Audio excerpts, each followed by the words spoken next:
So the 5-day Lower East Side Film Festival comes to an end tonight with a showing of the dark comedy Puddysticks. So check it out. You do know this month is very important, yes? We have a unique opportunity here to be #1 in ideation, #1. You know why I hired you? We needed a strong female voice. That is not my demand, that is what the market demands, so here you are. Now, just because you're female does not mean I'm gonna cut you any slack. Capiche? I actually need to hear you say it. Capiche? Don't mock me, Ms. Satchel. Ahead of its New York premiere, we are joined by the cast, actor, writer, director Megan Seeley and actor James Urbaniak. Good morning to both of you. Hi. Thanks for coming in to talk about this. It's my pleasure. Film Our was pleasure. nearly 10 years in the making, right? So what took so long? Oh man, life, pandemic, strikes, a lot. You had it all. Yeah, we shot half of it 2019, and then got interrupted by the pandemic. 2 years later, came back, shot every other scene. Wow. And Yeah. part of it was shot in Florida, Yeah. and part of it was shot in LA. Okay. Anywhere else, Megan? No, just a lot of in my head. Yeah, and part of it was in her head. But Megan, you serve as actor, writer, director. I mean, you wore so many hats in this production. Can you tell us a little bit about it and what it's all about? Yeah, Puddysticks is a dark comedy. It's about this super stressed out, burnt out video game designer named Liz, who joins a secret society of traumatized adults who come together and heal their darkest secrets through playing like their children. Oh, sounds pretty fast. Where did you get this idea? I just took all my traumas and anxieties and shoved them into one movie. Okay. My dad's a psychiatrist, so a lot of the therapy comes from that. There you go. James plays my boss in the movie, and that's based on a insane boss that I had. I won't name names. Did you meet the boss? I did not meet the boss, but before I made a living as an actor, I temped in offices in this neighborhood in New York, and had a couple of bosses from hell. I think we all have. Yes. So you can draw from that. There you go. Yeah, right. It's exactly. They're all kind of the same. Yeah, yeah. Yes. And James, you've been very busy. I mean, you were in Oppenheimer, The Forgettable Men's. This is a very different type of project, obviously, for you, right? Yes. Well, you know, as an actor, you just want to do something that's fun and creative and maybe a little challenging. So it's exciting to work with Steven Spielberg and Christopher Nolan, but it's exciting to work with Megan Seeley. I remember I got the script and my agent said, "This is very low budget. You might want to pass." They hadn't read it.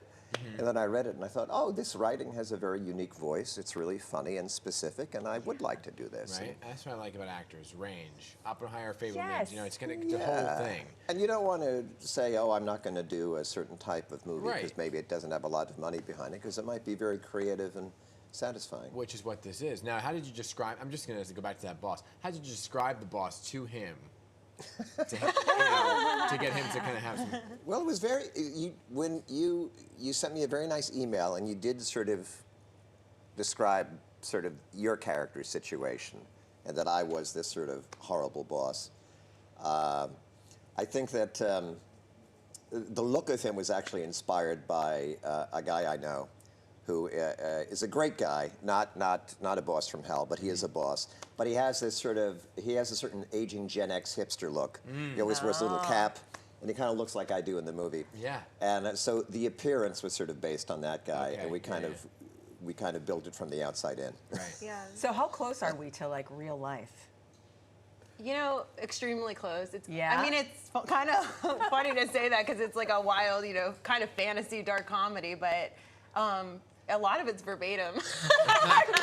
Yeah. But I think that's what I liked about the writing. It's actually addressing real emotions and feelings, but it takes place in a heightened comedic universe. Yeah. So it's not necessarily naturalistic, but it's truthful. Yeah.